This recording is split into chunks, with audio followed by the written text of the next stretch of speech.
Quiet. Why don't we have a hearing? With that, good morning, everybody. I'd like to call today's hearing to order. Welcome, one and all. Today we've gathered, as you know, to discuss the nation's regional commissions and the integral role that they play in strengthening our communities, our workforce, and our infrastructure. We're going to hear from testimony from our bipartisan panel of witnesses representing 5 different regional commissions: the Delta Regional Authority, the Denali Commission, the Northern Border Regional Commission, the Southeast Crescent Regional Commission, and the Southwest Border Regional Commission. To our witnesses, Dr. Wiggins, Dr. Clyburn Reed, Mr. Saunders. You pronounce your name Saunders, don't you? We have a fellow on our team here who pronounces his name Sanders. So try not to confuse him. I'm sure you do. Mr. Sanchez, Juan Sanchez, and Ms. Fenton, right? Thank you all for joining us today. Good to see you. For those who may not be familiar with our regional commissions, let me just start by discussing what our regional commissions do and why your work is important. Our nation's federal regional commissions are federal-state partnerships that Congress has created over a period of time, starting in the 1960s to implement community and economic development strategies in some of our most disadvantaged communities. Our regional commissions work closely with the Economic Development Administration at federal government level in order to build durable regional economies throughout the United States of America. One might ask, why is this mission important? And to answer that question, let's paraphrase President Abraham Lincoln, who once said that the role of the federal government is to do for the people what they cannot do for themselves. And this is what the regional commissions attempt to do every day when they provide financial resources and partner with state governments to help communities prosper. Working hand in glove with the Economic Development Administration, our regional commissions are reinvigorating some of America's most distressed regional economies. I know just how important this kind of work is for our communities right now. Right after I came home from my 3rd and final tour in Southeast Asia during the Vietnam War as a naval flight officer, I moved to Delaware, earned an MBA, and I went to work coming out of graduate school for the Delaware Economic Development Authority. And although I worked there for less than a year, this experience has helped influence almost every part of my career since then, including my time as governor of the state of Delaware. When I was privileged to serve as governor of Delaware, a job that Senator Capito's father once held, not in Delaware, but in West Virginia, more jobs were created then in Delaware than any other 8-year period in the history of our state. In truth, though, I didn't create a single one of those jobs as governor. Governors don't create jobs. Senators don't create jobs, and regional commissions, as we're going to be honest, don't create them either. What we do together and what we need to do is to create a nurturing environment for job creation and job preservation throughout America. The work of our regional commissions, from workforce development and infrastructure improvements to promoting access to capital and broadband deployment, is necessary in order to create that nurturing environment. Today, we look forward to hearing what regional commissions are doing well and what improvements might help these agencies work even more effectively in order to enable disadvantaged communities to recover and to thrive. As members of this committee have oftentimes heard me say, we need to find out what works and do more of that. Regional commissions have used bipartisan infrastructure law funding to support more than 300 projects in 19 states, 300 projects in 19 states. Commissions have used their funding in diverse and innovative ways. For example, last year, the Delta Regional Authority funded infrastructure projects to support a $5.6 billion with EB, $5.6 billion investment by Ford in a new electric truck manufacturing plant in Tennessee. In Alaska, the Denali Commission provided technical assistance to the Alaska Native Tribal Consortium to help secure over $90 million in federal funding for broadband infrastructure in remote communities. And earlier this year, the Northern Border Regional Commission awarded a pre-development grant to a Vermont community which once completed, will enable the private sector to create over 125 mixed-income housing units in an area facing a major housing crisis. As our colleagues will recall, in March, this community unanimously passed legislation to reauthorize each of our regional commissions that are represented before us here today, as well as the Economic Development Administration. Enacting this legislation bill, this reauthorization bill, into law is a crucial part of the work we must do in order to ensure that our regional commissions can continue to support economic growth in communities of all sizes throughout our country. In fact, this legislation would also create 2 new regional commissions, the Mid-Atlantic Coast Regional Commission and the Southern New England Regional Commission. In closing, let me just say that we look forward to hearing more today from our witnesses about the impact that our regional commissions are having in communities both large and small. And I look forward to working with our colleagues on this committee to ensure that our regional commissions have the tools and the resources that they need in order to support economic development and enable communities across our country to succeed. With that, Senator Capito, you are recognized. Please proceed. Thank you, Chairman. Thank you, Chairman Carper, and thank you all for being here today, and thanks for this hearing. Again, I want to welcome our witnesses, the federal co-chairs from the Delta Regional Authority, Denali Commission, Northern Border Regional Commission, Southeast Crescent Regional Commission, and the Southwest Border Regional Commission, and thank all of you for what we're going to hear. The strength of our regional commissions lies in their partnerships and coordination between the federal government and the states that they are in their region. Often, the governor of each state that is within the geographic target of the regional commission serves on the commission. Typically, a regional commission is co-chaired by a federal political appointee that is confirmed with the advice and consent of the Senate, and one governor that is selected from the states covered by the commission. These entities utilize federal funding to carry out state and local economic development priorities, and the chairman has lined out a few of those for us today. The Regional Commission's intergovernmental coordination is key to the success of the economic development efforts.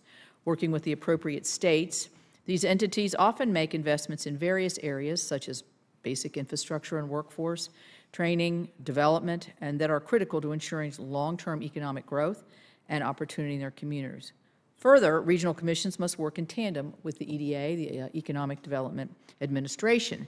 Since EDA and the regional commissions have similar missions, they must strategically coordinate in order to avoid duplicative efforts and investments. So we're here today to talk about best practices and success stories from some of our regional commissions that will help us to strike the balance and ensure our federal investment is implemented efficiently to achieve the maximum benefit for the states and the communities that they serve. I look forward to hearing the ways to strengthen your partnerships with your states and your coordination with the EDA. Working with the Appalachian Regional Commission in my home state of West Virginia, I know how beneficial regional commissions can be and the positive impacts that they can have on communities. Our colleague's wife, Gail Manchin, is the federal co-chair of the ARC, and I see Guy Land back there, who worked with for many, many years on the ARC. They're not on the panel today because the legislation that we have, we've already reauthorized the ARC. How about that? How'd that happen? And so today we want to make sure that we give you all the due attention. But anyway, they've invested $63 million just last year from federal and matched federal funding and then matched projects in 66 projects just across our state. These projects served over 3,000 households and businesses, trained and educated over 2,000 students and workers. I know each of the Regional Commission federal co-chairs before us is working in their areas to make the same type of impactful investments. To further these efforts back in March, Chairman Carper and I brought forward our Bipartisan Economic Development Reauthorization Act before this committee, and the bill was reported favorably to the Senate by unanimous voice vote. Title II of that legislation reauthorizes a number of the regional commissions from the fiscal years 2025 through 2029. The bill will expand the type of activities that those regional commissions can carry out and provide flexibility to tailor those activities to the most pressing needs of their own communities. The bill also modernizes regional commissions' administration requirements to ensure more efficient operations. It's important that the Congress regularly reauthorize the regional commissions and examine what works best within their authorities and programs in order to ensure that they can continue to carry out their missions effectively. We look forward to working with our congressional colleagues so that the EDA reauthorization bill can become law. So with that, Mr. Chairman, I yield back to you. Thank you, ma'am. I've been summoned to go to another, not a hearing, but actually a business meeting. We're marking up a number of bills in the Committee on Homeland Security and Governmental Affairs. I need to go there now. Senator Capito has kindly agreed to preside while I'm away. And I think the first order of business might be to, after you've introduced 4 of our witnesses, to recognize Senator Sullivan to introduce our witness from the Denali Commission. Thank you for doing this. I'll be back as soon as I can. Thank you. All right. So I am pleased to welcome Dr. Corey Wiggins, the Federal Co-Chair for the Delta Regional Authority, to our committee. Corey has worked across academia, state government, nonprofits, and the private sector throughout his career, and he has served as the head of the Delta Regional Authority since 2022. We're also joined today by Dr. Jennifer Clyburn Reed, the Federal Co-Chair of the Southeast Crescent Regional Commission. Throughout her career, she's been a small business owner, public servant, educator, and community advocate. She has served as head of the Southeast Crescent Regional Commission since 2021. Third, I'd like to welcome Chris Saunders, the Federal Co-Chair of the Northern Border Regional Commission, to our committee. Chris is no stranger to the Senate, having spent many years here as a member of Senator Leahy's staff. He has served as the head of the Northern Border Regional Commission since 2022. Finally, I'm pleased to welcome Juan Sanchez, the Federal Co-Chair from the Southwest Border Regional Commission. He also is no stranger to the U.S. Senate. Before joining the Southwest Border Regional Commission, he worked for Senator Heinrich. He has served as the head of the commission since 2022. So, Senator Sullivan, I know you have an introduction of Ms. Fenton. Thank you, Senator Capito, and the chair. Thank you for the opportunity to introduce Jocelyn Fenton, who's the interim federal co-chair of the Denali Commission. So a little bit of background on the Denali Commission. This was Senator Stevens and Congressman Young's focus on bringing national attention to the immense challenges in unique situations that many of my constituents in rural Alaska face. So they designed the Denali Commission with members of Congress in the Senate and the House for a way in which to address these unique challenges that are often make life in Alaska much more costly and complex than our friends in the lower 48, as we call the rest of you guys, except Hawaii. Let me give you a couple examples. Most of our villages cannot be accessed by roads. So it's either you got to fly there, or if they're on a river, take a boat or a snow machine during the winter. That's 86% of Alaskan communities are not connected by roads. In the lower 48, people can't even conceive of that. Most of our state is that. We have over 30 communities in Alaska that have no running water or flush toilets. So think about that. American citizens who use what we call honey buckets in Alaska. Thousands of Alaskans use honey buckets. That's third world sanitation. That's just not right. By the way, Madam Chair, some of the most patriotic communities in the country, my state has more veterans per capita than any state in the country, and Alaska Natives, where most of these challenges are, and their villages serve at higher rates in the military than any other ethnic group in the country. And yet, they go to the bathroom with honey buckets. Most of these communities are powered by diesel and are not on any kind of grid system. So I like to say Alaska's resource-rich, infrastructure-poor. We have less road miles than Connecticut, and yet we are 120 times bigger than Connecticut. So the Denali Commission has catalyzed much-needed development, particularly with a focus on infrastructure, water and sewer, power generation, transmission facilities, basic clinics, and communication systems, much of which is just expected if you lived in the lower 48. Through vital tribal, state, and federal partnerships, the Commission has worked on a whole host of these kind of infrastructure projects and workforce development projects that bring resiliency to over 300 communities, as I've said. Due to its proven success, the Denali Commission has become an invaluable asset for Alaska and our nation on building out infrastructure, which is what I think every member of the Senate agrees is important for all Americans. And just recently, the Department of Defense, recognizing the Commission's reach and strategic importance, identified it as a key partner in implementing the national strategy for the Department of Defense for the Arctic region. So an even broader element of the Denali Commission's relevance. With regard to Jocelyn, she's been doing a great job. She serves in a number of capacities, and including this co-chair position on the Denali Commission, several boards involving our military, involving our Native communities, involving our universities, involving Arctic leadership initiatives. Jocelyn, I have no idea when you sleep when I was reading your resume, but it's really impressive. Thanks for your great work. Thanks for your dedication and commitment to the people of Alaska. And Madam Chair, this is a commission that not a lot of people know about, but it's really punched above its weight on issues that matter to all Alaskans and all Americans. That's basic infrastructure, which this committee is all about. Thank you very much. Thank you, Senator. Corey, before I ask you to proceed, I looked up and looked out and saw my colleague over there from the House. I served together for 14 years. Congressman Jim Clyburn is here from South Carolina. Thank you for coming. Are you watching over? Yeah. So welcome to you, and thanks for coming over. So Corey, you are up for 5 minutes. Mr. Chairman and members of the committee, my name is Dr. Corey Wiggins, and I have the privilege of serving as the Federal Co-Chairman of the Delta Regional Authority. Since its establishment in 2000, the agency's purpose has remained unchanged: to promote and encourage economic development in the DRA region.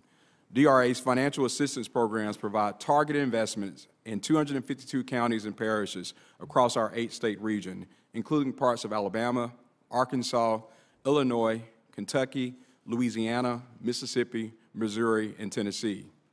Every 5 years, DRA, by statute, is responsible for creating a regional development plan with public input that is approved by our Board of Governors. This plan serves as a guide to ensure we are meeting the needs of the region and DRA's mission. In February 2023, the Authority approved and released Navigating the Currents of Opportunity, DRA Regional Development Plan 4. The strategic goals identified for DRA over the next 5 years include expanding and investing in the resiliency of the region's public infrastructure, improving networks of agencies, organizations, businesses, and educational institutions providing workforce development opportunities, strengthening and supporting the long-term growth of micro and small businesses, expanding efforts to support community placemaking and capacity building. DRA has pursued its vision of a region as a place where people and businesses have access to economic opportunities and vibrant, sustainable, and resilient communities. We execute on this vision through our programs that serve the region and through investments that support basic public infrastructure and transportation improvements, workforce development programming, and expanding opportunity for small business development. Some examples of DRA programs and their impact include, from 2017 to 2023, infrastructure, workforce development, and small business development investments made through DRA's State's Economic Development Assistance Program resulted in over 500,000 families positively impacted by infrastructure projects. More than 160,000 individuals trained in workforce development programs, and over 36,000 jobs either created or retained in the region. In over 5 years, DRA's Community Infrastructure Fund, a program focused on basic public infrastructure investments, have resulted in nearly 311,000 families impacted by infrastructure projects, with approximately 15,000 jobs created or retained in the region. In total, for fiscal year 2023, DRA invested over $74 million in funding throughout the region. The expected impact of this funding for nearly 165 projects in the region includes over 33,000 families affected via improved access to infrastructure, approximately 9,000 jobs created or retained, and over 31,000 individuals trained through workforce program training. As we continue to assess our FY24 projects and impact data, some highlighted regional investments include awarding more than $10 million in investments to 23 projects in the region through the Delta Workforce Grant Program, an initiative designed to support workforce training and education programs. We awarded over $1.8 million to communities through the Strategic Planning Grant Program, DRA's newest initiative to support capacity building in the region. DRA supports Title II of the Economic Development Reauthorization Act of 2004, which would reauthorize and update the programs for DRA and other regional commissions. Title II would bolster the place-based impact of regional commissions by further supporting economic development and improving infrastructure in underserved and distressed communities across the nation.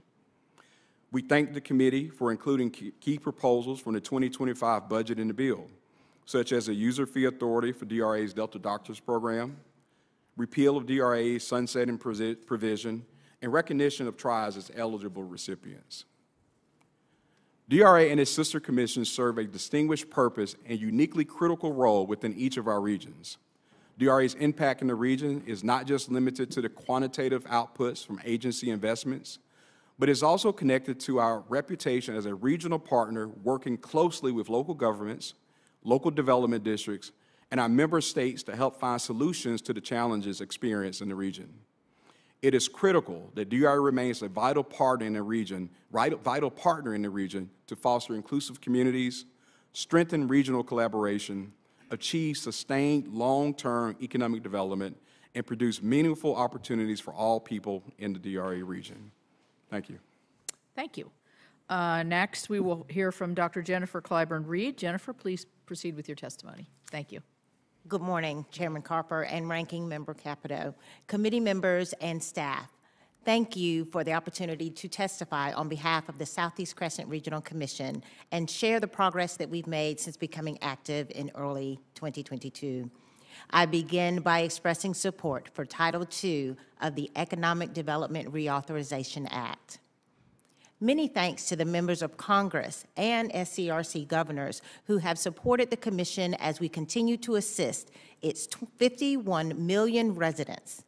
The region spans over 210,000 square miles across 7 states, parts of Alabama, Mississippi, and Georgia, North Carolina, South Carolina, Virginia, and the whole state of Florida. Currently, SCRC covers the largest region of all active regional commissions. Historically, rural economies were sustained by agriculture and manufacturing industries, but these sectors have depreciated over the years.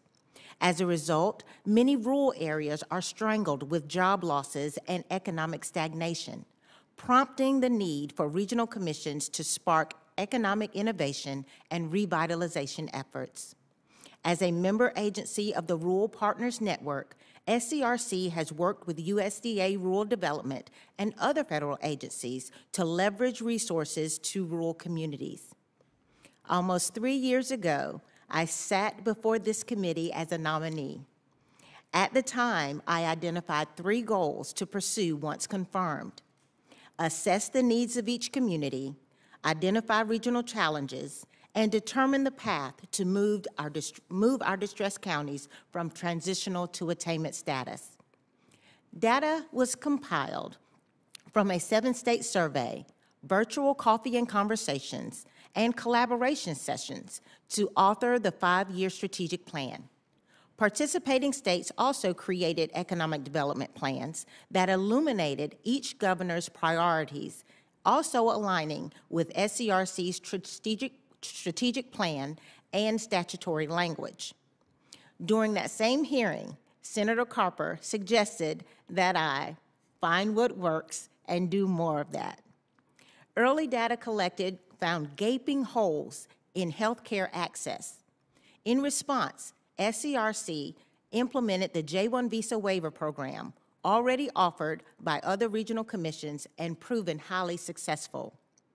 With the help of the Department of State, SCRC processed its first application in November of 2022, and to date has successfully placed 183 doctors in where healthcare access was insufficient or absent. SCRC also commissioned a comprehensive health assessment for all 428 counties, which is now complete and will be published along with our first white paper next month. Research shows a strong correlation between underemployment and negative health outcomes.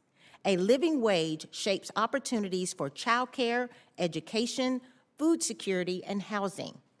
A responsive healthcare system helps foster economic growth. While these concepts are widely recognized in theory, SCRC is collecting data and acting on it to show how healthcare access contributes to achieving longstanding economic goals. I also stated during that hearing the Commission would fund entities that make economic development a sustainable priority.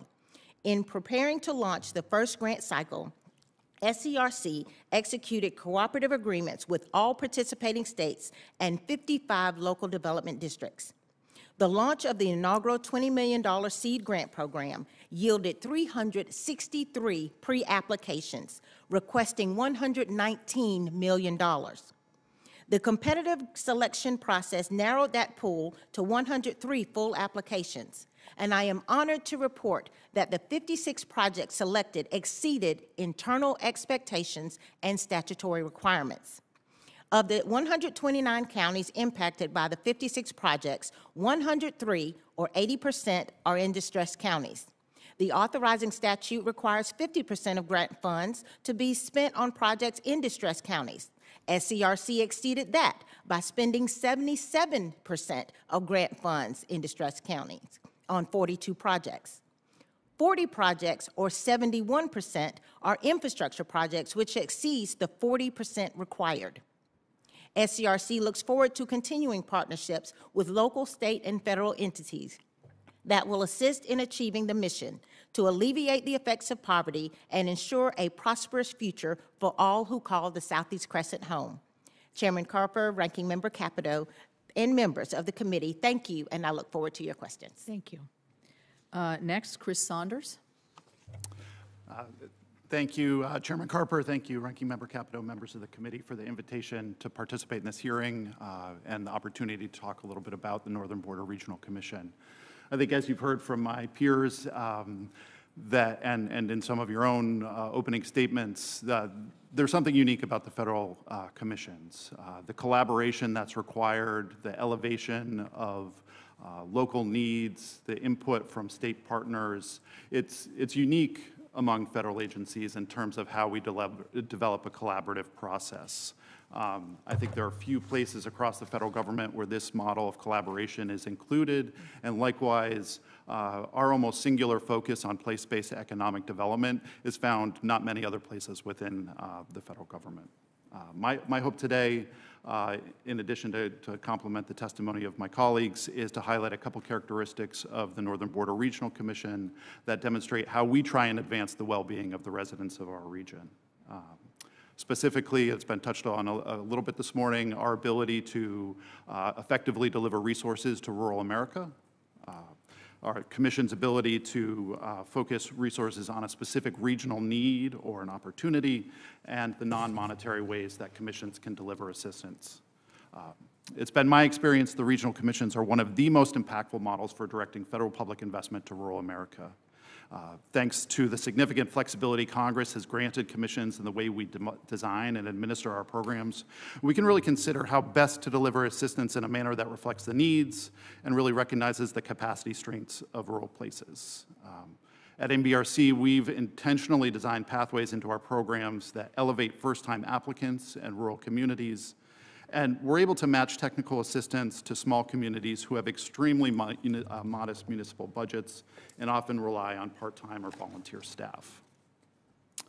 Certainly our focus on rural places is no accident. The largest city in our service area has just over 65,000 residents. But even within this predominantly rural landscape, we're focused on directing resources to economically distressed areas that too often have been unable to harness federal funding to improve their economies. To that point, nearly 60% of the grants we made in the last 2 rounds of our Catalyst program were made to communities under 5,000 people. In short, we are getting help to the places that would otherwise never be able to participate in a federal grant program.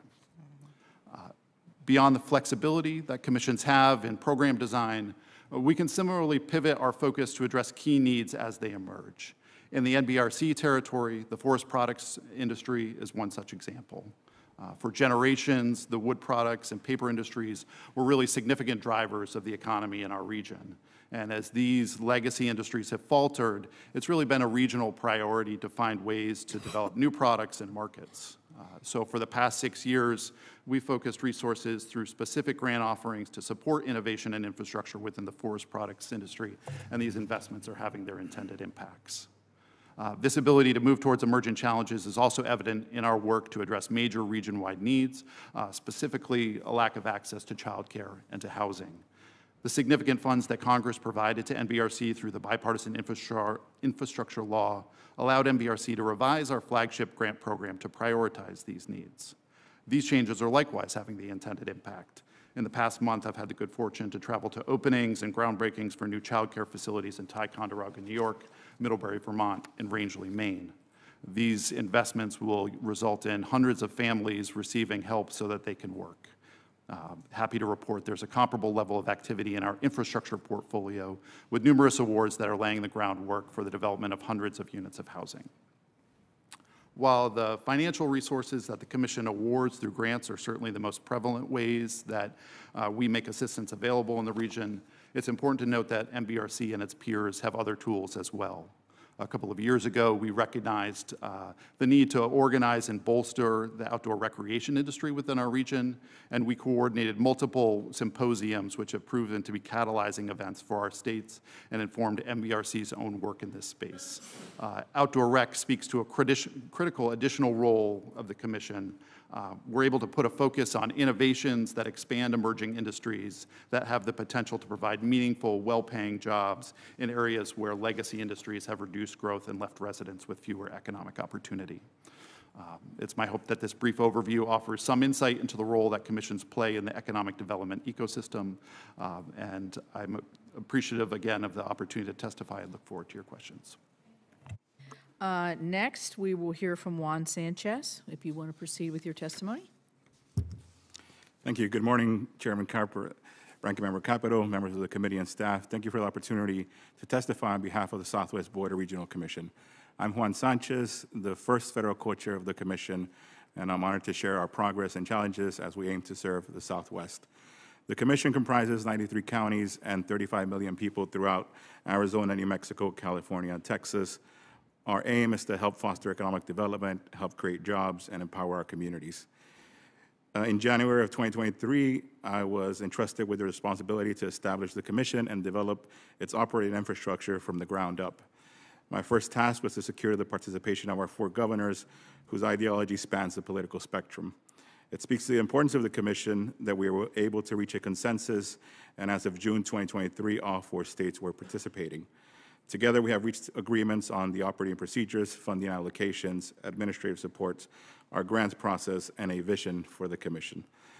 I would like to thank our first state co-chair, Governor Michelle Lujan Grisham from New Mexico, our other governors, governors alternatives, and staff who have dedicated their time, financial resources, and efforts to ensure the success of the commission. Once convened, our next challenge was to assess our region.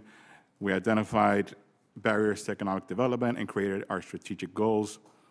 We assessed the condition of each one of our counties, utilizing their demographic data, including poverty rate, per capita income, and unemployment rate. We ranked and designated each one of our counties. Of the SBRC's 93 counties, 37 were classified as distress, 41 as transitional, and 15 as attainment. Overall, the Commission's average poverty rate stands at 18%, significantly higher than the national average of 12.6%, and translated into 5 million people living in poverty.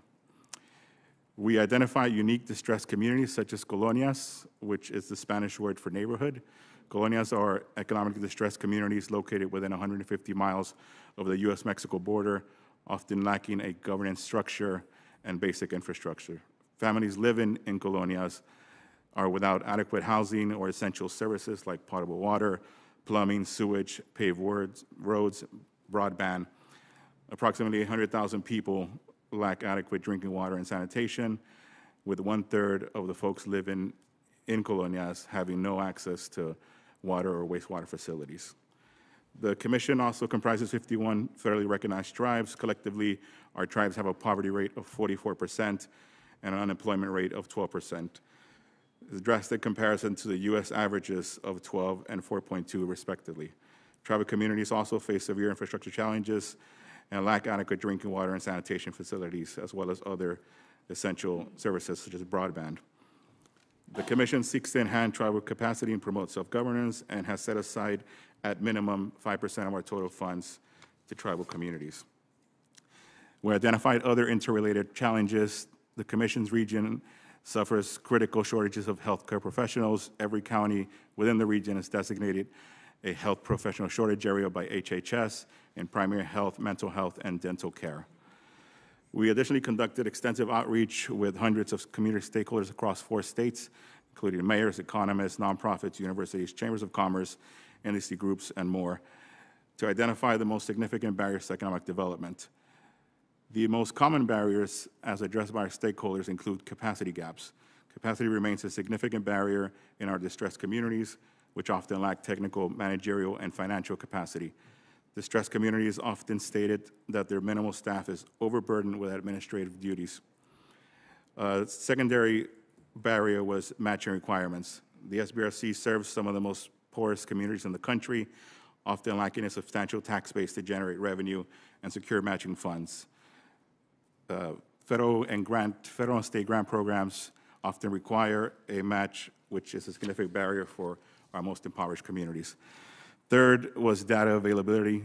The respondents indicated that there is insufficient access to data and research on the issues impacting their community, noting that much of the research is conducted by entities outside of their community. Finally, the communities felt that they were participating and were disadvantaged when competing for competitive grants. The lack of technical support, resources, and specialized staff in these communities, such as grant writers and grant administrators, puts them at a significant disadvantage in competitive grant competitions.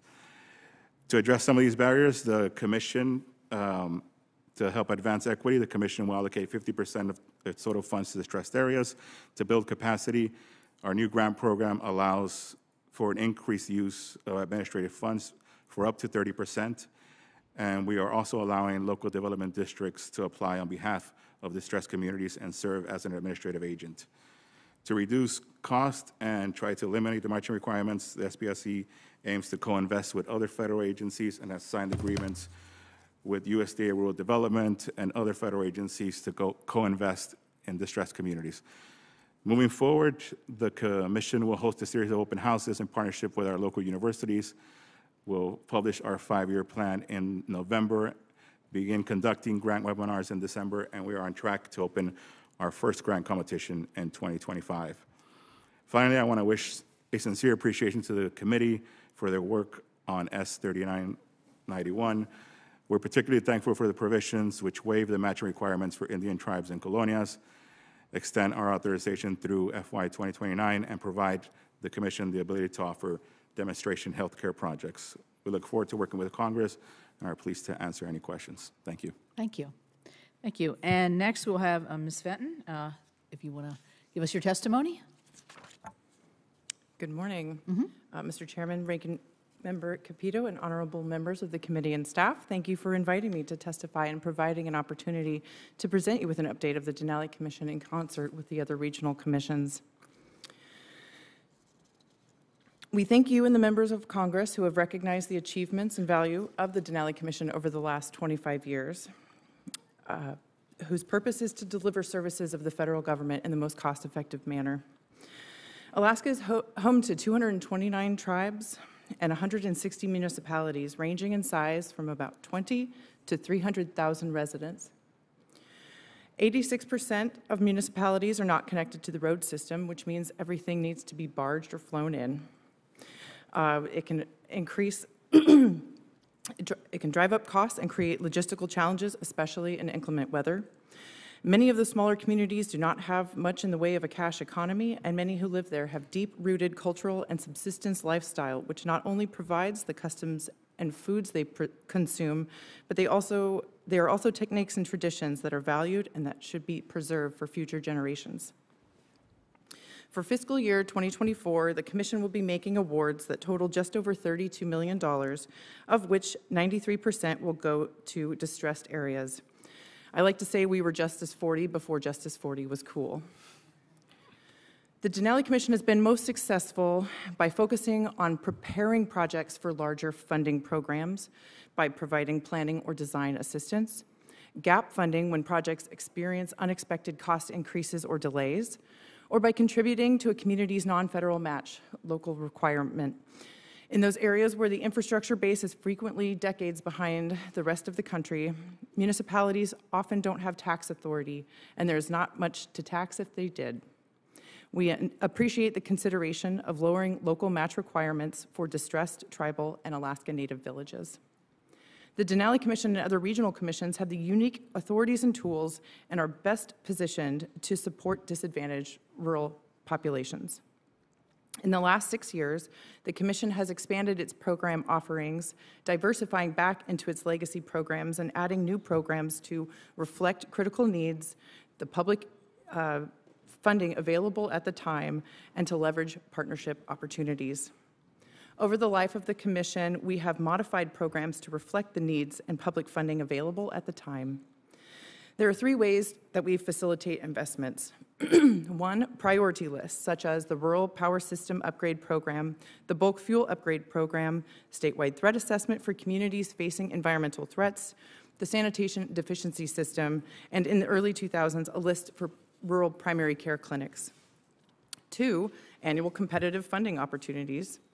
And 3, individual discretionary funding through justifications, partnerships, and transfers.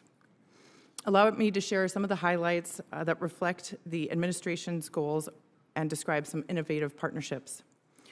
For energy, our program focuses on rural power system upgrades while incorporating renewables. A recently completed 900-kilowatt wind turbine and connection to the existing electrical distribution system between Stebbins and St. Michael now provides fluctuation-resistant wind energy, offsetting hundreds of gallons of diesel each year and facilitating days of diesel-off operation in both communities. For bulk fuel, Denali Commission is at the forefront of addressing the urgent need to upgrade Alaska's aging bulk fuel farms, which are vital for powering communities. Despite a $250 million investment over 25 years, less than 50% of the need has been met, while climate change accelerates infrastructure decay. The Commission is exploring efficiencies and advocating for urgent action to prevent an impending environmental crisis due to deteriorating fuel storage infrastructure, some of which is up to 75 years old. Many tanks have outlived their foundations and are sitting on the ground, some without secondary containment. For transportation, in fiscal years 22 and 23, through newfound partnerships and collaboration with the State of Alaska and Federal Highways, the recently reinvigorated transportation program awarded 59 surface and waterfront improvement projects for a combined total of $33 million for the direct benefit of 49 communities around the state. For housing, notable projects to encourage housing innovation and de-risk private development include affordable housing assessments and strategy development, climate-specific housing best practices, site control, platting, surveying, given land ownership and complications on tribal lands, and continually evaluating the housing life cycle, assessing timber utilization, better sawmills to develop rural home kits, locally produced trusses, and everything in between. The Commission is advancing materials science and additive manufacturing in Alaska by developing the state's first 3D concrete printed house and a rural-specific infrastructure printing robot. Through partnerships with leading research institutions and local organizations, the Commission is paving the way for utilizing local materials like gravel and biomass to reduce supply chain costs, enhance automation, and tackle workforce challenges, all while driving innovation in construction technology. For water and sanitation, about 20% of Alaska Native homes in rural Alaska lack access to water and sewer services. Many solid waste systems in rural Alaska also lack protections for human health and the environment. The sanitation program benefits from the Commission's unique transfer authority in several ways. We have a partnership with Indian Health Service with a transfer from the Commission to Indian Health Service, and then we also have partnerships where EPA transfers funds to the Commission to consolidate and combine funding for the progress of rural Alaska. Recognizing the benefits that broadband brings to rural area, since 2019, utilizing just under $3 million, the Commission has initiated comprehensive outreach efforts to assist and fund in-depth applications to achieve 187 independent 2.5 gigahertz FCC tribal licenses, in addition to our recent leveraging of over $200 million in broadband deployment since 2022. For workforce and economic development, we have found timely success through reinvigorating the regional Alaska development organizations, each with a $75,000 grant and a simple instruction to double that funding to promote a pipeline of projects within a year. This led to a partnership leveraging $49 million award from the EDA's Build Back Better Regional Challenge. This award is anticipated to grow the mariculture industry to a target of $325 million per year, supporting 1,800 jobs across the state from Ketchikan to southeast to Unalaska, far out in the Aleutian chain, over the next 20 years. Other innovative partnerships include promoting the recreation economy, both through direct awards to recipients and financially participating in EPA's Recreation Economy for Rural Communities program for at least 2 projects in Alaska. Our Village Infrastructure Protection Program works with tribal, local, regional, state, and federal partners to continue to support the resilience of Alaskan communities by protecting public investment in critical infrastructure. We fund the planning, partnership, and construction efforts to move communities to safer environments while also protecting communities in place and assisting in a managed retreat. For land and water resources, we are in the beginning stages of setting up a forestry, soil, and water conservation program, partnering with USDA Forest Service and Natural Resource Conservation Service. This program will provide technical assistance to soil and water conservation districts, match funding when needed, and work with other agriculture producers to promote food security, wood use innovations, biomass energy, insulation and other building materials, biofuel mitigation, and stream habitat improvements. Lastly, as the only Alaska-headquartered federal agency, the Denali Commission serves as a critical hub for White House-led working groups and Arctic policy. As a principal member of the Arctic Executive Steering Committee under the Executive Office of the President and the Interagency Arctic Policy Committee, the Commission offers direct advocacy for pressing scientific and policy needs. This includes updating the statewide threat assessment for IARPIC's risk management and hazard mitigation priorities, asset mapping for infrastructure prediction, and long-term data management. The Commission actively promotes Arctic security through its involvement through the National Strategy for the Arctic Region and other intergovernmental efforts, recognizing that a resilient Arctic is essential for broader security. The regional commissions were all created as a federal-state partnership to focus on the needs of rural communities, and the Denali Commission prides itself in the successes seen from working closely with the state of Alaska, federal partners, tribes, tribal consortia, and other non-federal entities to address these growing challenges. After 25 years of service, and particularly in the last 6 years, I am quite proud of the progress we've made in supporting Alaska's future. Thank you. So we'll go to the question portion. I would go first, but I'm going to cede my time to Senator Bozeman as we have a busy day, and he's got a busy day, so Senator Bozeman. Thank you. I've And I'll got to go to run to Senator the floor in Stabenow. just a minute. I really wanted to hang around and just thank you all for all the work that you do. Your budgets are not very great, but those dollars that you have, being able to intervene and really knowing the communities that you're serving makes a huge difference. But let me ask you, Dr. Wiggins, in recent years, Arkansas has been devastated by natural disasters from tornadoes and wind to historic flooding along the Arkansas River, the impacts of which are still being dealt with. Once the dust has settled and the rubble has been cleared, communities struggle to continue growth and retain residents. In what ways has DRA assisted in disaster recovery efforts, and I know you have, in Arkansas and the rest of the Delta? Yes, sir. Thank you for that question. Many communities, as you mentioned, have been impacted by disasters across our region. We have been working actually in Wynne, Arkansas. As a matter of fact, the mayor of Wynne, Arkansas just recently completed our Leadership Institute that we operate at DRA. And so we are leaning in disaster impacted communities, meeting with local officials, talking with them on how they best support. And part of our grant making program allows us to look a little bit deeper, particularly in those areas impacted by disasters. And so we're there, we are present, and that's the issue that we continue to remain top of mind for us as well. Good, very good, thank you. I noticed, Mr. Sanchez, in your testimony, you talked about grant writers, and how difficult it was to have the knowledge and stuff. Chairwoman Stabenow is on our committee, and I have the pleasure of working with her.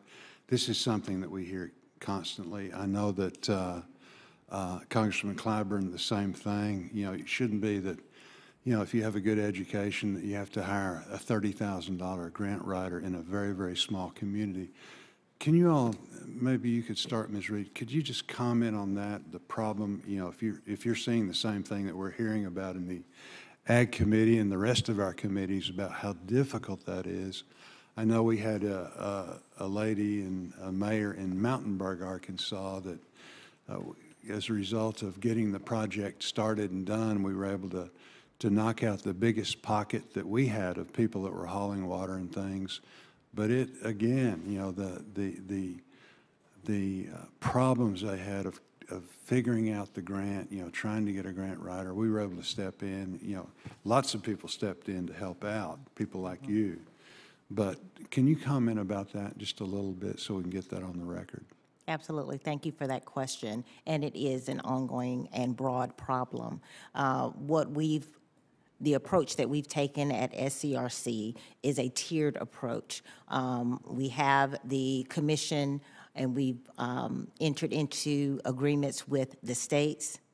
We've entered into agreements with the local development districts who are on the ground and work with these communities on a daily basis, and the community organizations.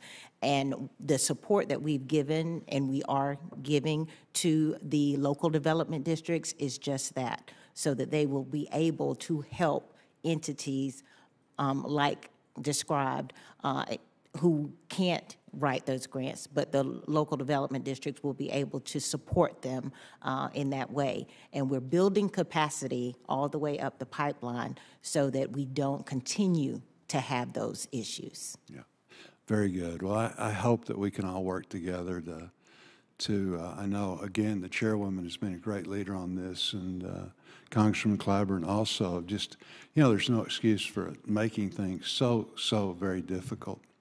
And so that's one of the things in government that doesn't cost any money. That's something that would save our municipalities a great deal of money. So, again, thank you all again for all that you do. We really do appreciate your efforts. Thank you. Thank you, Madam Chair. Senator Capito, thank you for presiding. I think Senator Stabenow is next. Welcome. Good to see you. Thank you very much, Mr. Chairman, Ranking Member, and to my friend and Ranking Member in the Ag Committee. I couldn't agree more. We know we just pull our hair out and trying to cut the paperwork and particularly get small communities the help that they need. And I also want to join in saying thank you to all of you. You're doing an incredible job encouraging economic development, boosting community development, particularly in rural and academically distressed areas. So thank you for that. And Ms. Clyburn Reed, on top of everything else, you have your dad sitting here, so no pressure. It's good to see you, Congressman. But it is so important, and we would not have gotten where we are without our federal co-chairs. And I have to say that I'm especially excited now because we have the creation of a new regional commission. I appreciate so much the leadership of the committee in helping us get the Great Lakes Authority. So we're looking forward to that. I was pleased to lead the bill in the Senate. My friend, Congresswoman Marcy Kaptur really led and created this whole push, has done a marvelous job in the House and moving things forward. And we have the first round of funding for that program, and we know that combining federal money with state resources, as all of you have done, that this new Great Lakes Authority is going to serve as a really important new economic development agency for the Great Lakes region. And the partnership is going to give us, as you have all talked about, the tools to create jobs, boost the economy, transform communities, and I'm really excited about President Biden's nomination of Matt Kaplan to serve as one of your colleagues as the first federal co-chair of the Great Lakes Commission. in order for them to move ahead, obviously, they have to have that leadership. So I look forward with the committee to be approving his nomination, confirming him. He's well qualified for the position, having 2 decades of experience working on Great Lakes issues, which we like to say the ocean without the salt. And 95% of the fresh water in our country surrounds us. So we consider that a real duty to protect that water. And I'm hopeful that we can join together on a bipartisan basis to confirm this important position, because the sooner the Great Lakes can begin its important work, the sooner Michiganders and residents of all the Great Lakes are going to feel the benefits as they are feeling in your regions. So a question, Mr. Saunders, in your testimony, you stated that regional commissions are one of the most impactful models for directing federal investment, public investment, to rural communities. And I couldn't agree more. Can you elaborate a bit more on how the Northern Border Regional Commission has been effective with rural communities? Absolutely. Thank you, Senator. I appreciate the question. And I think there's some themes that Senator Boozman raised as well. My time as a staffer on Capitol Hill, I recall a time where it took an act of Congress for another agency to rewrite one of its grant programs where the application was 80 pages long, and no community where there's a volunteer select board member working hard at night was going to be able to complete that process. That agency revised it to 8 pages. You all have given us great flexibility in designing our program so we can regularly revise our applications and think about what the capacity of those communities we're trying to serve really is. And we can also match technical assistance. Dr. Clyburn Reed spoke to that. We have resources that we distribute through our state members that help organizations fill out applications and even really get ideas from a concept to an application. We find that that is one of the biggest struggles for really rural places, is that, you know, folks may sit around the coffee shop and say, I wish this would happen in my town, but it takes an effort to turn that idea into something that folks can rally around and then turn into a grant application. So we provide assistance to communities to move ideas from a concept phase to a project phase, and have targeted resources in a couple of different ways to do that. And you also talked in your comments about non-monetary contributions to the region, which you talked about. But could you expand a little bit more what that looks like? Right. So we see both convenings, the ability to get folks together to focus on a specific topic. I referenced outdoor recreation. We saw, you know, the Northeast is known for lots of outdoor recreation, but we weren't seeing much coordination among that industry, and not a connection between folks working to promote outdoor recreation and businesses that sold goods. And so we held this symposium to try and strengthen those connections. We saw each of our states create offices of outdoor recreation. We saw state legislatures look at the work we had done and create their own grant programs. So we see these convening power really as a way that we're not making a grant, but that we're bringing people together around a topic. Dr. Clyburn Reed also spoke about the J1 visa program. In our region, that program doesn't cost a healthcare facility anything to apply to get a doctor to come work in a rural distressed place, and we can contribute to better health outcomes through that program. Terrific. Thanks so much. Thank you, Mr. Chairman. And we thank you. Senator Capito. Thank you, Mr. Chairman. Thank all of you for being here. Just curious, just to start real quick question. Ms. Fenton mentioned, obviously, it's the Denali Commission is just one state. Where is your commission located? Just go through real quick, and then I'll ask a deeper question here. Our Delta Regional Authority's headquarter office is in Clarksdale, Mississippi. Okay, thanks. And SCRC is headquartered in Columbia, South Carolina. Concord, New Hampshire, but our team is entirely remote. Okay. Las Cruces, New Mexico. Great, good, thank you. In my initial statement, I talked about coordination with the EDA. Ms. Fenton again mentioned a large grant that she had procured with the EDA grant. But I didn't hear much about the EDA from the four of you. So could you briefly speak about your coordination effort with EDA and how you think we could make these work better together if they're not, well, You can always do better. So why don't you tell me about what kind of coordination, and we'll just go down the row here. No, we work wonderfully with EDA. As a matter of fact, just last month, we announced a little bit over $4 million of leveraged EDA funding throughout the DRA region. One particular project was in Pine Bluff, Arkansas, for about $1.3 million, which was unique about it, was the opportunity to leverage EDA funding. We had investments from the Walton Family Foundation as well, so bringing in philanthropic funding as well. But we work hand in hand with EDA. What was that? What kind of project was that? It was a small business and retail incubator in downtown Pine Bluff, Arkansas, where they were revitalizing the downtown area, old building, putting it back into use, and it had great community support and was able to leverage funding through EDA and support from the Walton Family Foundation as well. Perfect. Thank you. Yeah. Next. At SCRC, we are just beginning to build those partnerships with federal agencies. The descriptor that was just given by Dr. Wiggins sounds very much like something that we can replicate throughout our region. There are several buildings that are waiting for use. They're sitting empty, so it would be great if we could have those partnerships, and we are working on leveraging that. Great. At SCRC. Thank you. Mr. Saunders? We utilize a lot of the same local partners. Senator Carper talked about none of us really being job creators. EDA utilizes economic development districts. We often utilize those same organizations for our local development districts and invest in them to take the plans they produce for EDA to put into action. We similarly have some projects where we co-invest in a rural place with 5,000 people. If there's a $10 million, $20 million project, the organizers of that project aren't going to be able to use one source to get it done. So they may talk to EDA, they may talk to us. We're really cognizant of what that agency can and cannot do.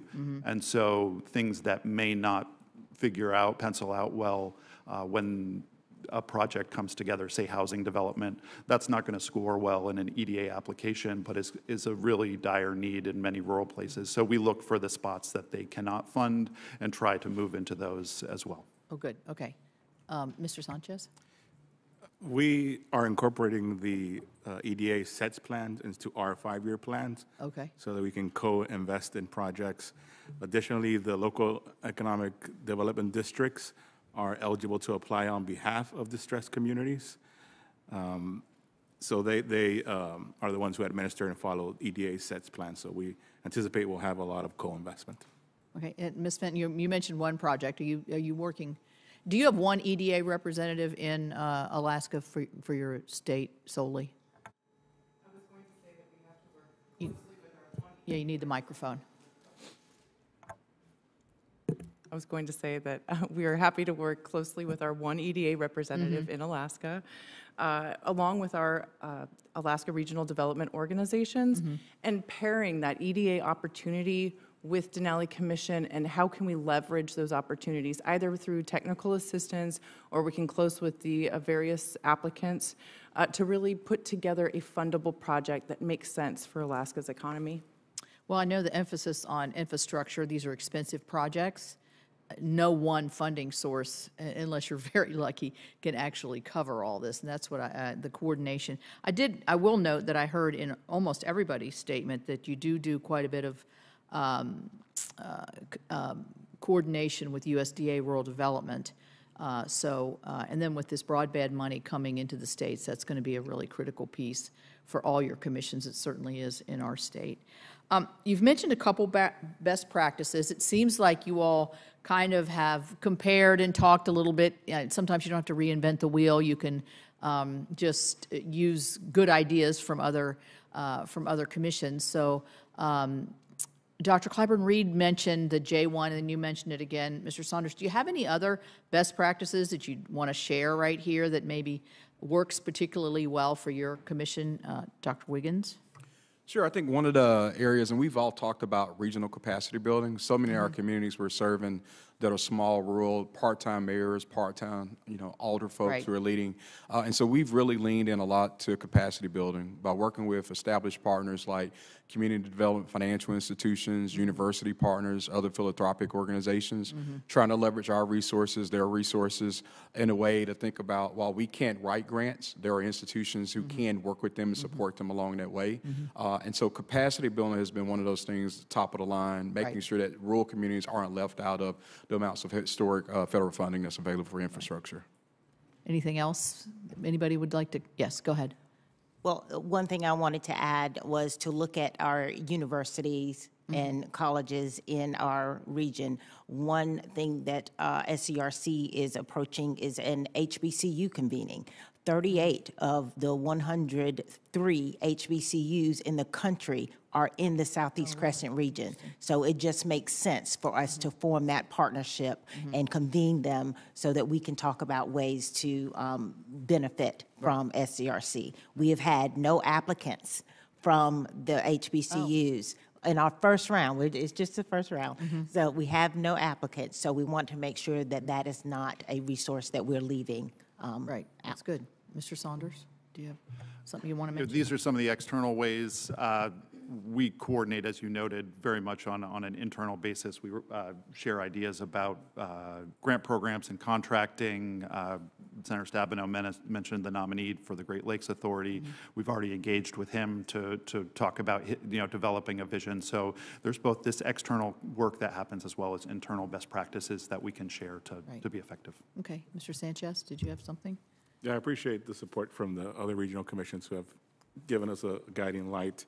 Our commission tries to use our authority, our flexibility to fill in the gaps what other agencies are not funding. For an example is, residents often bear the cost of laying down service pipes from the To the main home. line. That's something that many federal agencies don't cover. Another example is the pre-development studies. We can fund engineering studies, archaeological studies, and those happen to be barriers for distressed communities. So we're trying to fill in the gaps and co-invest. Thank you. Thank you, Mr. Chairman. Before we turn to Senator Whitehouse, I'm going to come back to you, Mr. Saunders. Who would you say is the most famous country and western singer ever born in Pine Bluff, Arkansas? Would you believe Johnny Cash? He is a native of Pine Bluff, Arkansas. I'm sitting here thinking, what famous person? That's Johnny Cash. His biggest hit song ever, written by his wife, June, was "I Fell Into a Burning Ring of Fire." And we want to make sure that folks in communities across the country don't fall into a burning ring of fire, and if they do, that we can pull them out. And with that, Jocelyn, you're recognized. I'll be out for I'm going to leave for just a second, and I'll be back right away. Thank you. Mr. Chairman, you are a fountain of rock and roll trivia.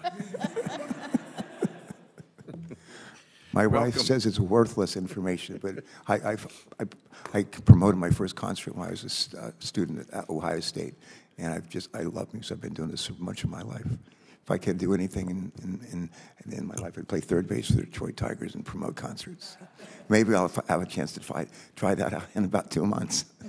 The only one who's worse than the chairman is Leader Schumer, Oh, yeah, he's good. whose mind is an absolute closet of old song lyrics. And when I consider how much he has to think about every day, the idea that he has still space for all those lyrics. Well, he has his priorities in the right mind. place. Anyway, thank you for this hearing. Commissioner Clyburn, Reed, I'm particularly glad that you are here because you've attracted a legendary legislator who is here in his role as proud papa. And I, too, have a daughter, so I know how wonderful the role of proud papa is. So thank you for that. And I want to thank the ranking member and the chairman because our recent EDA reauthorization included our Southern New England Regional Commission. Mr. Clyburn will remember well how hard my colleague David Cicilline worked to try to get this Southern New England Regional Commission across the line. He actually once even got it into the House NDAA bill, which is usually a sign that it's headed for passage. But one thing or another always prevented it, but now it is in the EDA reauthorization. along with the Mid-Atlantic one, and we're looking forward to finally getting that accomplished. And I'm particularly interested in what each of your advice would be to a senator who has, knock wood, a brand-new regional commission to work with. What is the best piece of advice you could give me, and what is the worst thing we should steer away from?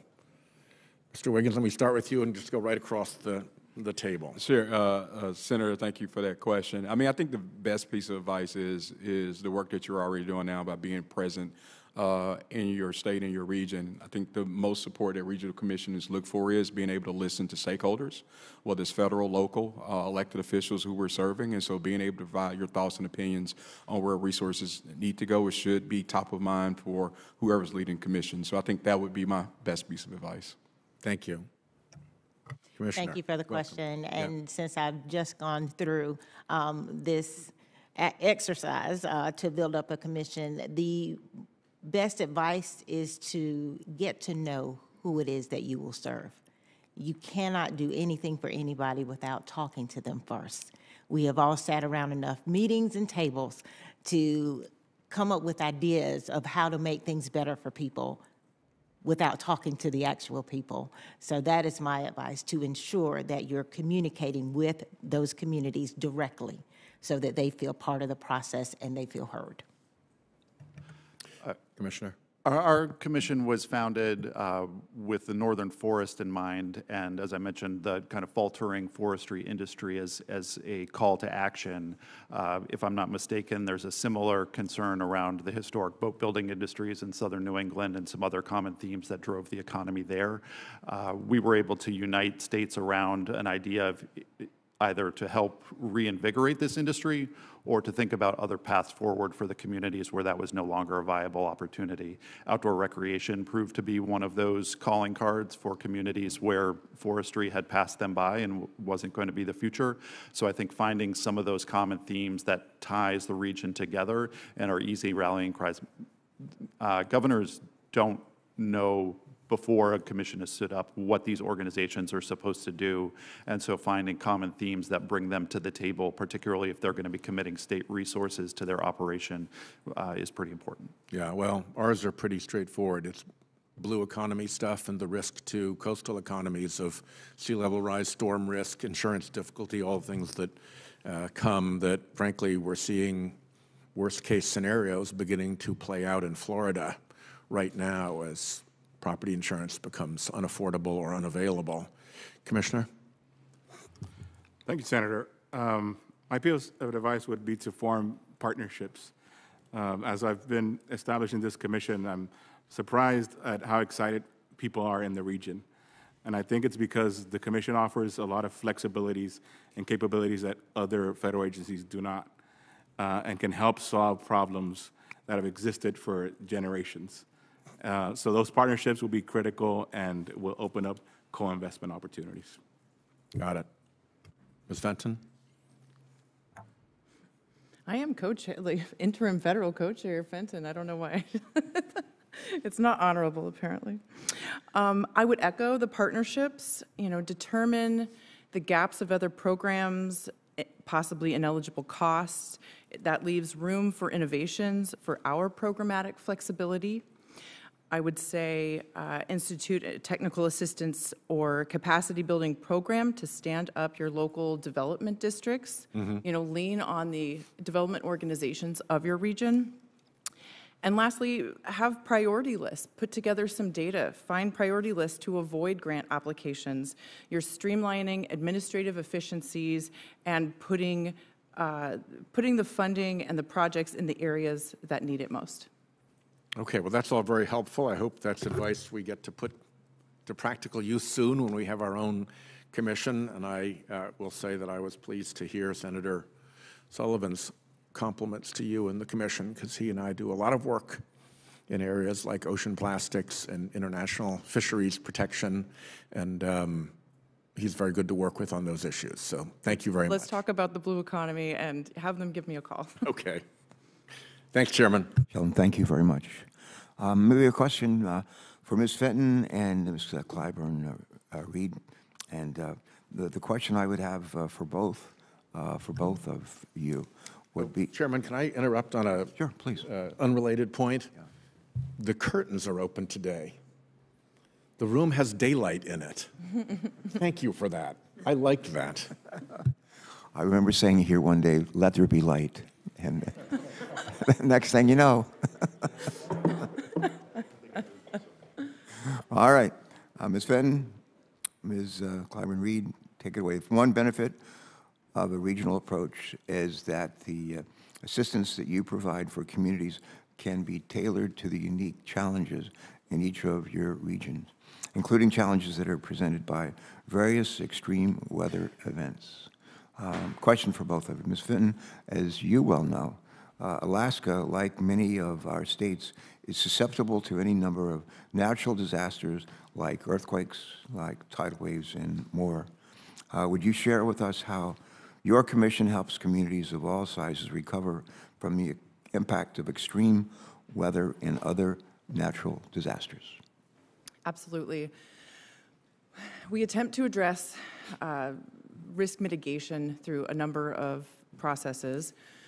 One is putting together essentially a priority list. Where are the communities most impacted? And that's called the statewide threat assessment. And that's a partnership through Corps of Engineers, the University of Alaska Fairbanks, and other organizations to characterize the risk of flooding, permafrost thaw, and erosion, and where are the areas we need to look at first. Then we pair that assessment with a technical assistance arm, the Center for Environmentally Threatened Communities, that proactively reaches out to these communities, works with them to determine what challenges they are experiencing and how to create a project to address that concern, whether it's protection in place or a managed retreat away from the threat, or a full relocation in very few circumstances. And then we partner with our other colleagues, federal and state and tribal, to look at what other types of projects we can help protect our communities and protect the public investment into this infrastructure. Okay, thanks very much. Let's turn to Ms. Clyburn Reed. Southeast region, like I think most regions of our country, is also vulnerable to extreme weather events, including nor'easters, including hurricanes. Same question, would you tell us how your commission helps helps communities of all sizes recover from the impacts of extreme weather and other natural disasters? Thank you very much for the question. And every state in the Southeast Crescent region is along the Atlantic coast. That is unique to us. So we are focusing on finding sustainable economic opportunities, reducing poverty, fortifying the infrastructure that will eliminate vulnerabilities to natural disasters. We have not yet received any grants to do those things. However, through our outreach efforts, that is what we're going to encourage along the coastlines, those communities and counties along the coast to do. So we haven't had the opportunity to do that just yet, but we are definitely looking to do that, and it is in our strategic plan to do so. All right, thanks so much. Thanks. We've been joined by the only other retired Navy captain in serving in the United States Senate. Thank you for stopping by, and thanks for being such a faithful member of this committee. I understand Senator Kelly doesn't have a question he wants to ask at this time, but thank you for making the time to join us today. Let's see, Mr. Sanchez, the Southwest Border Regional Commission is, I think, the newest commission represented here today. Is that correct? That's correct, Senator. We know that you're currently working to establish all the processes, all the procedures necessary to make the grant awards. Question, when do you expect to complete that process? And what challenges did you face or have you faced, you and your team, in developing these policies? The second half of the question is, are there changes that Congress should consider to the grant-making process for regional commissions that would make this process more user-friendly or more accessible to outside stakeholders? Go ahead. Thank you for the question, Senator. We have been developing processes throughout this journey since 2003. We have reached agreement on funding allocations, how we administer our grant program, how much state administrative fund each state has to provide. Those states have provided funding for the commission. We are finalizing our 5-year plan and would publish in November. We anticipate opening. How long have you been working on it? Since we started, since June 2023. Okay. Each state is tasked with creating their own plan. The commission as well unifies those plans and conducts public outreach to ensure that we're aligned with the community's needs. Okay, thank you. Moving forward, we will open up our webinar in December for our first grant competition, and we anticipate having the competition in the first quarter of 2025. Through this process, I think some of the challenges have been, since the commission is new, we have to get registered into every federal system, whether that be grants.gov, SANS.gov, the Treasury Department. And those systems often don't recognize the commission because they don't have the, so it takes a conversation with those agencies to ensure them that we are a federal agency, that we are authorized to do this work. In terms of grants, I think just facilitating the reporting requirement for grantees. We've tried to do that as we created our grant program. We have a simplified application.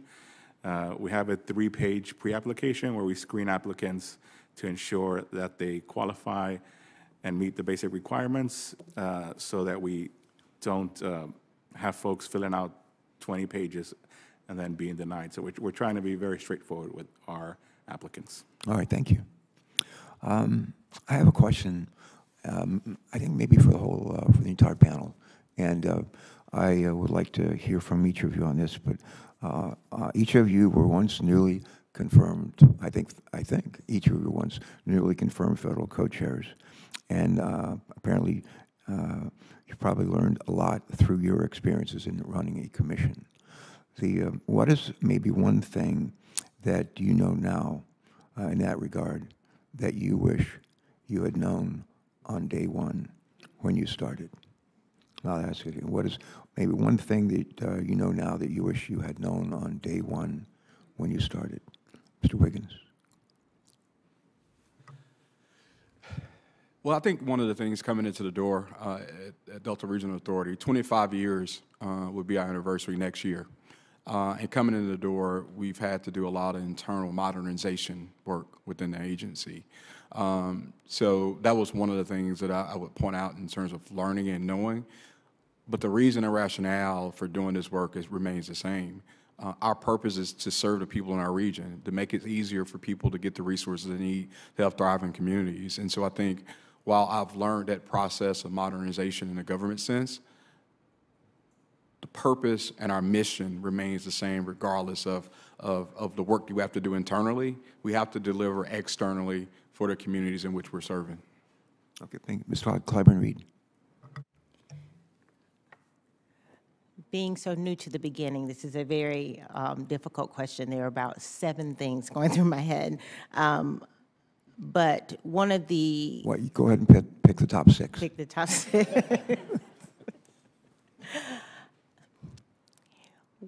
What I've learned in traveling the region and learning and doing the research about the region is the decades of despair that I've seen. So prioritizing the wants and needs throughout the region is difficult with 51 million people, not wanting to let anyone down or tell anyone no, particularly the lady who has to hold her parasol over the stove in order to cook dinner. So as you were asking the question, I thought back to her and the conversation that I had with her. And the flexibility that we are given does allow for some monies to get out earlier than if they were to apply somewhere else. However, there's still some paperwork that is quite treacherous to get through in order to get the money. So that's what I wish I would have known from the beginning, is how long it would take to meet the needs of those people who are desperately in need of help. All right, Mr. Saunders.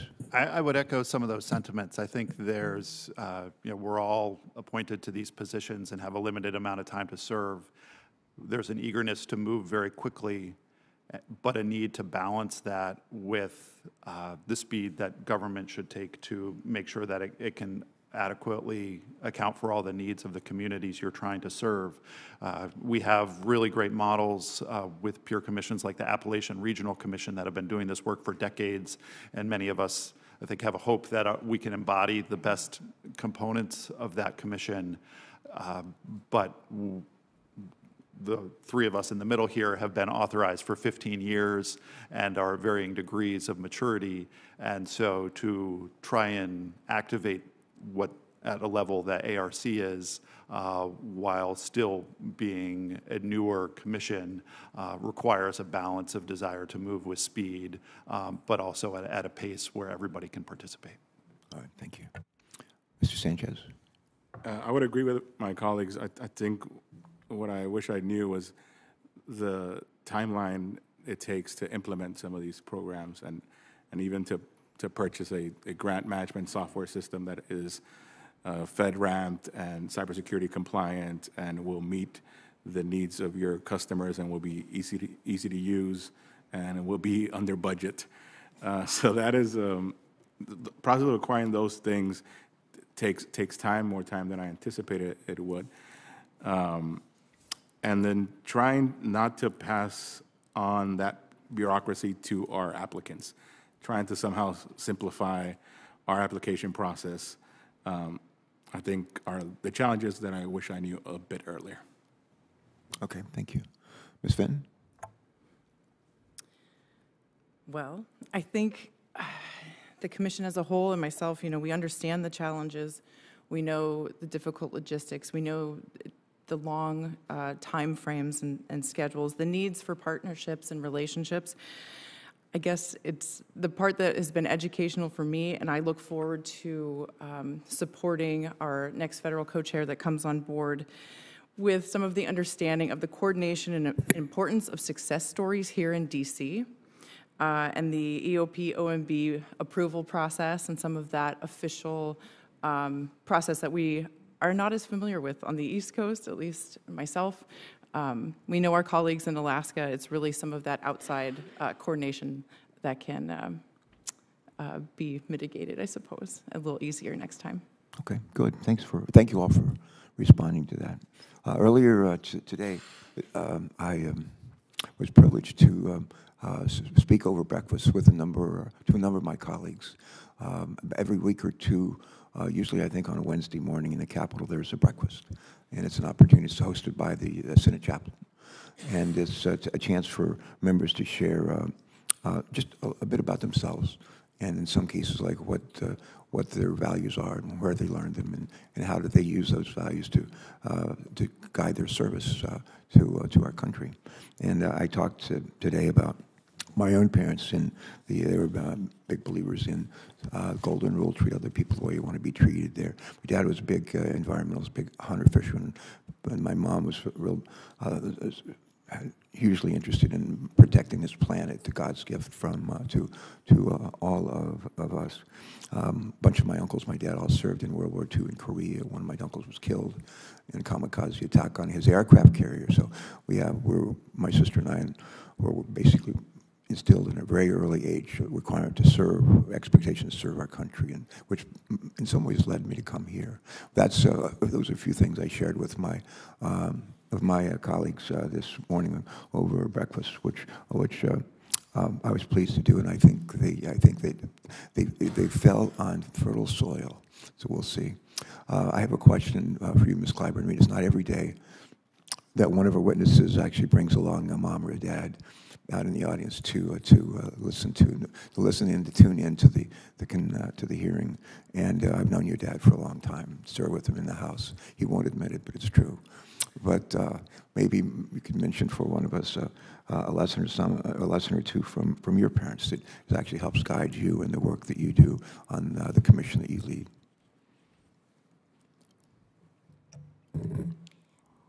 Thank you for that question, and I am honored to have the support of the Congressman, Father Congressman, here today and every day. I am also honored to have had a mother who supported everything that we did, whether she agreed with it or not. And tomorrow morning at 9:01 a.m. will be the 5th anniversary of her death. Oh, my God. And I will be having coffee with her. So the advice that both of them have instilled in me, I think you've spoke about it already, is to do unto others as you would have them do unto you. And as I travel the 210,000 square miles of SCRC, that's exactly what's in my head. How would I want someone to treat me if I were in that situation? And that is how I approach the tenacity in which I try to get money out of the door. And it's difficult to do with the pace that we are held to, but that is what is in my mind. We should not be still suffering from the 2015 historic flood. And I'm seeing that as I travel. So that's what is in my heart, what is in my mind, what is in my soul, and that's the way I approach this job. Oh, that's and great. I thank you for it. Well, your mom's looking down. I'm sure she's saying, "That's my girl." That's great. My mom once told my sister and me, she said, the golden rule, treat other people the way you want to be treated, is in every major religion of the world. I don't care if you're Protestant or Catholic or Jew, Buddhist or Hindu, it's in every one. It's something that's in every scripture, sacred scripture, maybe something we should pay attention to. And I'm pleased to hear that you reminded us of that today. In closing, I want to thank our witnesses for your time. We want to thank you for your testimony today and for the leadership that you provide. The work of our regional commissions is so important for helping disadvantaged communities through our nation, as you've reminded us today.